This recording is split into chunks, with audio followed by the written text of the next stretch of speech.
Okay, today we're going to go ahead and start our next step in our career education investigation. And what we're going to start doing is actually going ahead and start researching our jobs, because we had done on our last assignment, you had done the 5 jobs. You had done all your career clusters, and then you came up with 15 jobs. So now we're to start doing our research on these jobs. Now at the top I told you that there is a website that you can go to that will take you to the different clusters, and then you can look at the jobs inside those clusters if you want to. But now that we've got our 5 jobs, we could actually start looking there. And it's still a good website to go to. It's this iseek.org, and I'm going to show you how to use it. Don't forget, we've got those other websites, and I'm going to show you through this whole thing exactly what we can do with it. So let me show you what we're going to do here. So what I did is, when I'm in here, what I'm going to do is I'm just going to copy the web address that's up here, and then I'm going to paste it. So what I'm going to do here is I've actually got it going, and it pops up to here to the career clusters, the different career clusters right here. Okay, and it shows you there's all these different career clusters again. And you've seen these before. This is just another area that you can go to. And then if you're in, what you can do is you can actually see all the careers if you click on this.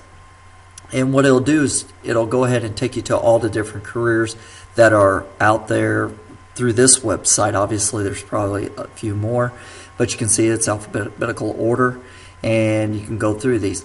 So the very first one that I had was this video game designer. Now what I need to make sure that I go ahead and do first is go to my website, mrwadeswift.com, go to career education, scroll down to our next thing, which is this questionnaire. Okay, and it is 7 days, but again, as I said in the introduction, you should be able to get it done in 5 days. If you work hard, you should be able to get one of these done each day. So I'm going to click on questionnaires here, and it'll take me down. I'm going to go down to questionnaires right here. Downloading it. I'm going to open it up, and here's the document. First, before we get into it, title's correct, so I'm going to go ahead and go to save as 97-2003. I'm going to go to the correct folder. Again, you need to click on computer, go to your username, and once you click on your username, you'll see your folders have popped up: technology, grade 6 IT, career education. And then obviously the other 2 documents are Excel, so they don't show up. So questionnaire, I'm going to save it. So now it's saved. Now a couple of things you can see. One, I put the link again that you can go to. I also got those links on my website that are very good. I've left them up. But the directions to the career questionnaire. It says fill out all 5 questionnaires that follow this page using your links on your career cluster spreadsheet, which we didn't put links, so that's no big deal. And you're going to answer the following 5 questions on the questionnaires. If the links aren't working, or if you didn't put links like we didn't do, then we can go to here or to the ONET online website, and we can do that. Then you can click on it and find the job and research it. The more complete your answers are, the better your PowerPoint will be when you use this information to create it. You will need to make sure that your answers are not bolded. Also, make sure you do not start your answer on the same line what is being asked. Note, depending how much information you have on the questionnaire, you might have 2 pages. There are page breaks, so there might be blank pages between each questionnaire. So let's look at the example that I did.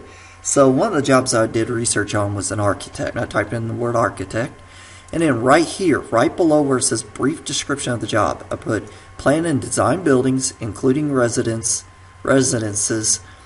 office buildings, and other properties. Then under education level, bachelor's degree is most common. Then U.S. wage, it's $35 an hour. And then I started filling in, I got a table here of the high school subjects or education credentials you need for this subject area. So you can see accounting, electronics, algebra, and so forth. You can see a lot of them. I would say you would at least need to have 5 to fill out. Obviously, I didn't fill them all out. That's no problem. Just at least get 5 of these here, and that should do very well. And this says U.S. Outlook. What is the percentage of change, and is it good or bad? So in 2010, this job, there were 113,700 architect jobs.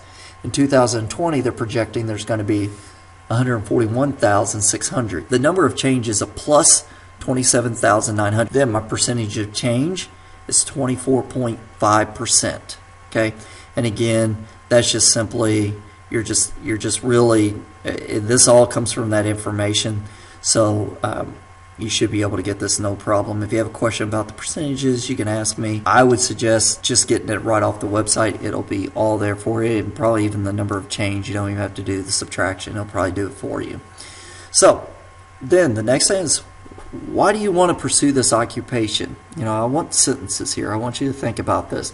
And right there it says, I've always wanted to be an architect. I love looking at historical buildings and trying to figure out how they designed them so long ago. I also would like to design houses and buildings for people to live and work in. So 3 simple sentences. I don't want just, I love it. I really want you to go into it, or I think it'd be interesting. Well, why? So you need to be a little bit more forthcoming with some information. So I want you to really think about this answer. And there you go. That's the questionnaire. That's all you really have to do. Those pieces. Pretty simple. So let's do one. So the one that I started off with was that video game designer. So what I'm going to do is I'm going to type in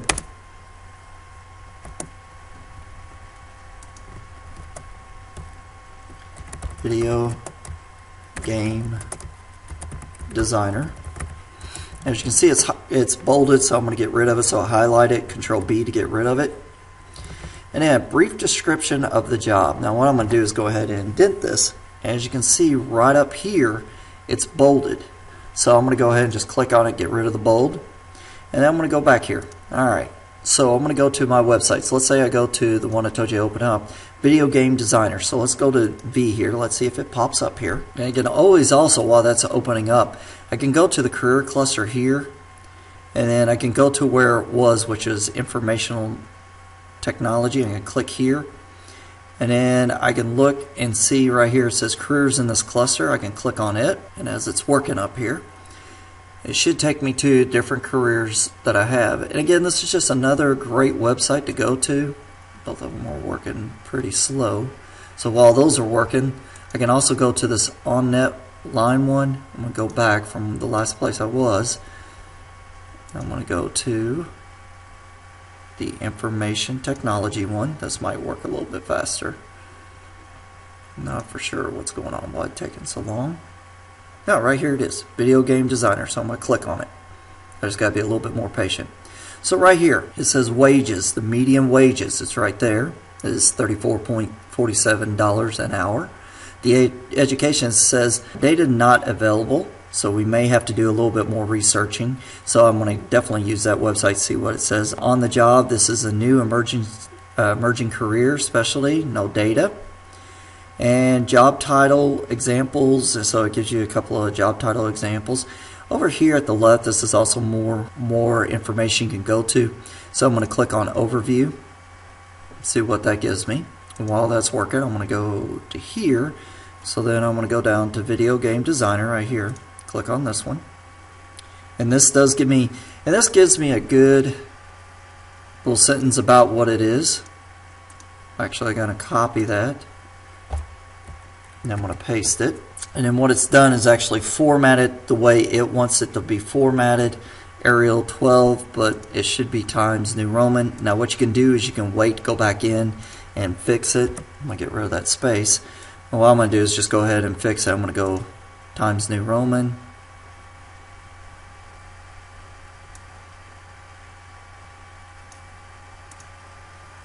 And I'm going to make it a black font.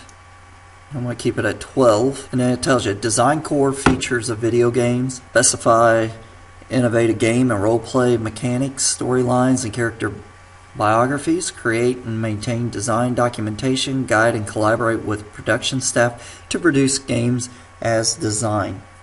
Now, if we were to publish, if we wanted to put this out there, we couldn't do that because I just copied and pasted this copyright infringements. But since we're keeping it in class, no big deal. We're just going to do a PowerPoint using this information, If you were going to turn it in as like research or something like that, you would definitely need to change this up, put it in your own words. What is it about? And you can get that from several different ways. This one's got, like I said, there's different websites. I really like this website the best. And we can also go to, well, there's a game designer and developer. I guess that would be about the same. And see, it gives you a lot of things. If I go to here, let's see if it says anything about video game designer. Video game designer right there. So you go to it, and again, it gives you design, Common Core. This, man, that's the same word for word, so you think somebody copy and paste it. So it wouldn't be exactly the same thing, you wouldn't think. So, but again, it gives you a little task. It gives you a whole bunch of stuff over here to tell you about it. So you should be able, between these three websites, really to come up with all your answers here. So I'm going to continue here. My education level, remember this one really didn't give me an education level. Let's see what this says about education level. And I'm going to go down to knowledge, skills, abilities, work activities, job zone. It says education. Most of these occupations require a 4-year bachelor's degree, but some do not. So I'm going to see if there's a little bit better. I'm going to go to this one, see if it says education. I'm going to click on it. It says bachelor's degree, and these percentages are of those that already have the job. 57% of them have a bachelor's degree. 19% have associate's degrees, some college, less than a high school diploma. So, I would definitely say a bachelor's degree, but you may not need it, and that's where this one comes up. So I'm going to go ahead and just copy this right here. I'm going to go back to my document. I'm going to tab. I'm going to paste this. Get rid of that space. Again, I'm going to just go to Times New Roman and then make it black. I'm okay with that. Press tab here. The U.S. wage median means the middle wage. So if I look here, and again, you can see here's your education, 57% bachelor's, associates, and some college, no degree, 10%. So if you get a 4-year degree, you have much better chance of getting a job. That's really what that's saying. So here's your wages. So median wages is 39 and a half or 82,000 annually. So I'm going to actually copy all this right here. This is as of 2013. So I'm going to copy it. I'm going to paste this, and again, I need to color it and then go to Times New Roman. See, it's pretty easy to go ahead and get this done. High school subjects that would probably help you with what you're doing. So I got to go back to, here's your knowledge, and that's where it really would come from, your knowledge. So you're looking at computer and electronics. So I'll copy this, obviously. That would definitely be something you would need. So I'm going to paste it. That's going to come in. What I'm going to do is go ahead and get all these first. And right here, this actually breaks it down, your mathematics. It really tells you a lot more about your knowledge, but we can go just math, design, so techniques and all that kind of stuff. Let's see what they say about the skills and knowledge and see what it says for this. It says listening, programming computers, reading. Here's your interests, describe skills.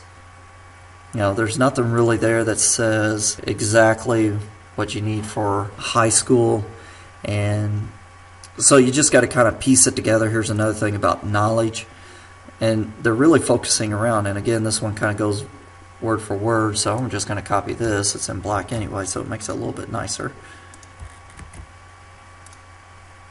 I'm just going to go ahead and copy all this. So as you can see, to find your high school subjects, you can just go to knowledge, or education credentials would work too. But I like the knowledge, and you can see education, we talked about the education there. But to get certain subjects, this is a good place to get it from, obviously. And I'm just going right down the list. So again, it's nothing really hard. It's just a matter of actually doing it. And then what I'm actually going to do is I'm going to highlight all this. I want to make it 12. Then I'm going to make it Times New Roman. It's all bolded, so I'm going to get rid of the bold, and I'm going to make it all black. So there we go. And if you don't like how this is stacked like this, all you have to do is put your cursor right over top, get these split lines, and then move it across, and there you go. Okay, so that's how you do that. Again, I'll show you again. Just move your mouse right over top. You can see how it's this right here. It kind of goes to the arrow, then right over top of the line does the split. I move it over, and there you go. That brings it up. Now here we go. So our outlook, our job outlook. And again, it is bolded, so I'm going to get rid of the bold. And we can go down here. There's probably an outlook somewhere on this one. So the job, work outlook, related, projections. This one's called projections here. So in the United States, it's saying 205,800, and 2022, it's saying 213,000. So let's see what this one says as far as the outlook, which I thought was a little bit different. It's saying the employment growth is slower. It's saying that there's going to be 40,000 jobs open, so it's going to go in 2012. Let's see how that matches 206,000. They're saying 205,000, so they're a little bit different. And you're only going to add 40,000 jobs in 10 years, so that's 246,000. Here it's saying 213,000, so that's actually even less. That's only 8,000 job growth. So there's a little bit of difference. Let's see what this one says here. Outlook, wages and outlook here. So as you see here, it doesn't really have anything. Read more about our data. So if I click on that, you have to click on it. It's about Minnesota. We want nationally. So if you run upon this, you can see it even says go to ONET there. So what I'm going to do is I'm just going to go back to this one. Right here it says 206,000. I can just simply type that in. And then it says 40,000 was the job growth here. 40,200. So if I just simply add that, that's 246,200. Then my number that changes here, Control B, my number that changes here is a plus 40,200. Then as far as percent change, the other percent change, it's saying it's going to grow by 3% to 7%, which is actually what this is saying. Your percent change is right here. So again, since I'm keeping my information here, I'm just going to go ahead. What I'm going to do is I'm going to copy all this because this tells me a lot here. So I'm going to copy that, paste it, recolor it, Times New Roman. And what is the percentage change? Is it good or bad? Honestly, it says it's slower, so that's not great. So I'm just going to put bad. So then the next thing it asks, the next question is, why do you want to pursue this? Okay. So what I'm going to do, so there's what I'm thinking. I love to play games. I have a lot of good ideas for different games and how to improve games that I already own. I'm for sure some of you that are gamers, you can think of things that you would add to the games, or maybe make missions longer. I know that's one of my things all the time. And I would find it a challenge to create the new games and missions that would entertain new gamers. So that's really, in a nutshell, what I've done here is I've gone ahead and filled out the very first questionnaire here, and that's how you take care of that. That's all you really need to do. And what you're going to end up doing is doing even 4 more of these. And so when you're done, as you can see, as I scroll through here, you will see all the questionnaires are right there. So you only need one document. Just continue it. After you get done with one, you go to the next one, and then we get done with that one, you go to the next one, then after that one, the next one. And again, remember, if it goes to a second page and it's like blank underneath, don't worry about it. Just go down to where the next one is. You will have 5 questionnaires completely filled out, which then we will use for our PowerPoint, and I'll show you how to do that later on.